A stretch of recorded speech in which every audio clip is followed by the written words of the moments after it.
I remember when I lost my mind. There was something so pleasant about that place. Even your emotions have an echo in so much space. And when you're out there without care, yeah, I was out of touch. Fala galera, tudo bem com vocês? Bom, espero que sim.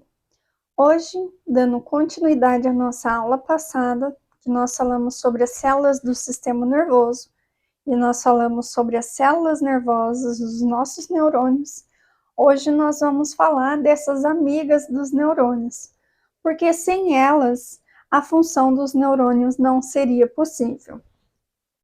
A neurociência já vem descobrindo, antes falava-se que as células gliais, que nós vamos falar hoje, ou neuróglias, acreditava-se que ela era só uma cola, que vem do glue, em inglês glue, não sei falar inglês, mas é mais ou menos isso, que significa cola. Mas com o passar do tempo, com pesquisas, hoje vem se descobrindo novas funções dessas nossas células gliais, que são fundamentais para a manutenção, para o suporte, fortalecimento, proteção dos nossos neurônios. Então, hoje nós vamos falar sobre o astrócito. O astrócito, ele é chamado de astro porque ele parece uma estrela, ele tem a forma de uma estrela. Ele é responsável por várias funções, mas dentre elas, a nutrição do nosso sistema nervoso central, dos nossos neurônios, porque ele é capaz de desempenhar um papel de modulador do ambiente, porque ele pega, se ele vê que o neurônio está precisando, se o nosso sistema nervoso está precisando de oxigênio, ele vai lá, pega as nossas, e nutrição, né? Ele pega as nossas células sanguíneas e direciona para onde está precisando, onde há falta. Então, e além do suporte, ele organiza no espaço físico os neurônios, para que os neurônios não fiquem soltos. Então, ele fica bem distribuídos. Dizem não, no livro que eu estou lendo, acompanhando, compartilhando com vocês, no livro Neuroanatomia, Pintar para Aprender, diz que existe 10 células da glia para um neurônio. 10 células de glia para um neurônio. Então, a capacidade dela de mitose, que é da divisão celular, diferente dos neurônios, as células gliais têm essa capacidade de se dividir de uma célula-mãe para 2 células filhas. Então, elas vão se dividindo e se multiplicando. Aqui nós temos as células. Vou escrever aqui. Astrócitos.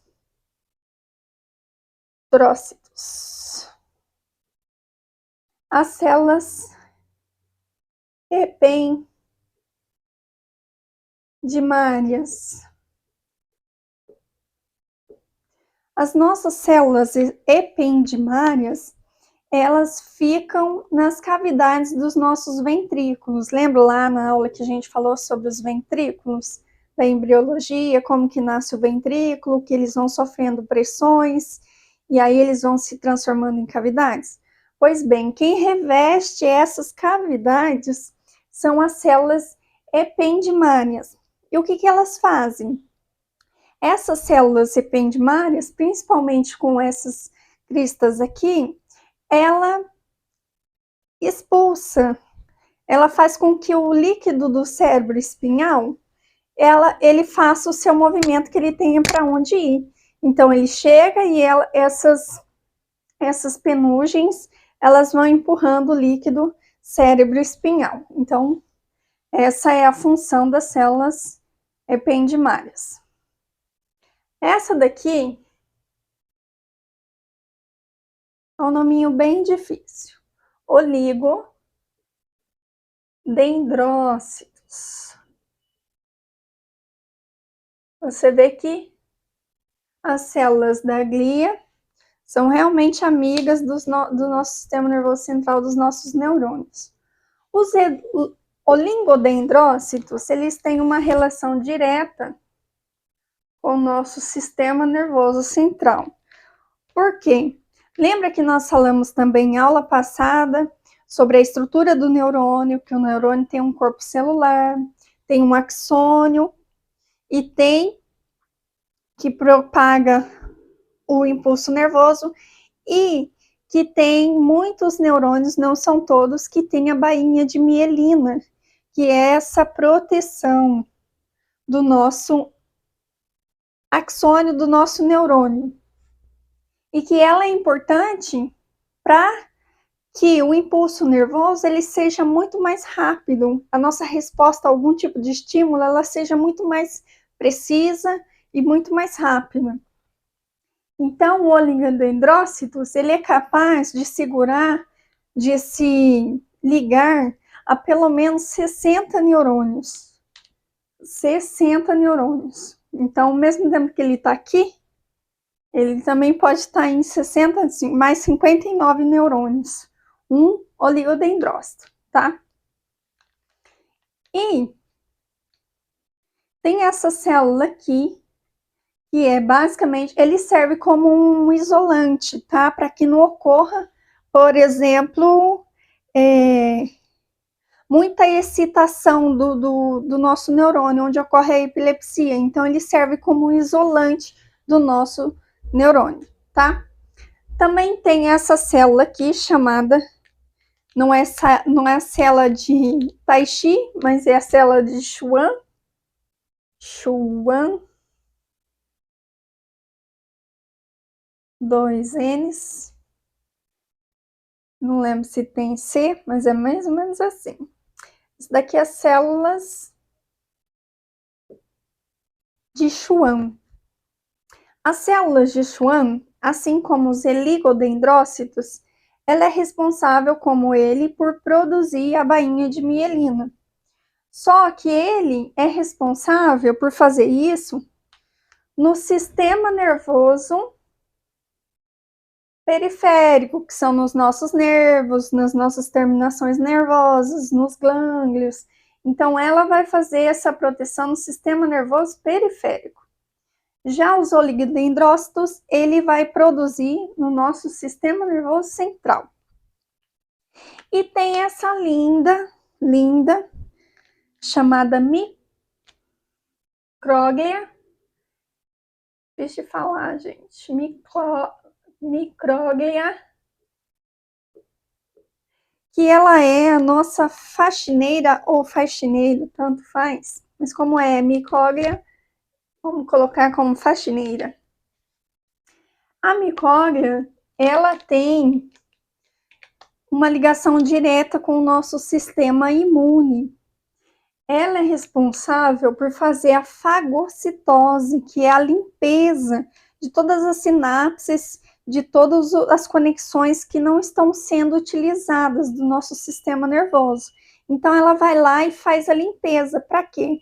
Para retirando o excesso de comunicação que não está sendo usada, dá espaço para novas conexões mais precisas.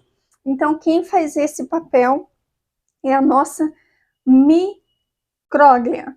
Então, ela faz a limpeza da nossa poda neural. Tem uma pesquisa que eu vou tentar deixar o link aqui embaixo para vocês, que fala sobre a poda neural na esquizofrenia. Normalmente, quando a gente nasce, no nosso nascimento, quando a gente está lá no embrião e a gente nasce, ocorre uma proliferação muito rápida das nossas sinapses. Aí o que acontece? Existe uma poda neural, que são células nervosas que a gente precisava só lá na barriga da nossa mãe. E a partir disso a gente não ia utilizar mais essas conexões. Então, quem faz essa limpeza é a micróglia.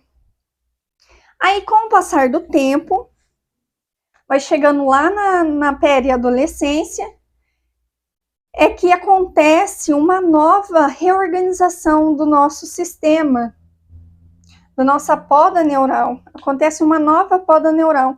E aí, onde esse doutor, deixa eu ler o nome, Petrus Raulino, ele fez uma hipótese, tá? Não tem nada comprovado. Depois eu vou deixar o link aqui para vocês do artigo. Uma hipótese, ele é lá de Campinas, ele fez esse estudo em 2021. Uma hipótese que a esquizofrenia ocorre porque realmente os primeiros sintomas da esquizofrenia é na adolescência, ela ocorre por causa do excesso de poda neural, porque a gente perde uma densidade de 40% das nossas sinapses, da nossa densidade sináptica. Então é muito interessante esse estudo, eu vou deixar para vocês aqui embaixo. Então ele correlacionou essas células da glia como altamente responsáveis realmente pela organização do nosso sistema nervoso. Então, ele acredita que essa densidade, por perder tantas sinapses, porque a gente precisa de um equilíbrio. E as células da glia ajudam nesse equilíbrio. A gente não pode nem ter demais poda neural e nem ter de menos, como uma árvore. A gente não pode cortar demais uma árvore, a gente tem que saber cortar os pontos específicos, onde os galhos já estão secos, as conexões não chegam. Mas quando ocorre a aceleração ou a poda em excesso, pode ocorrer os sintomas cognitivos da esquizofrenia, tá bom? Bom, eu espero que vocês tenham gostado, espero vocês na próxima aula e a gente vai falar sobre o conteúdo da massa cinzenta e da massa cinza no nosso cérebro, tá bom? Espero que vocês tenham gostado. Se você gostou e fez diferença para você esse vídeo, deixa aqui o seu like. Se você não é inscrito, se inscreva no canal. Espero você. Até lá. Se liga, Psi. And I hope that you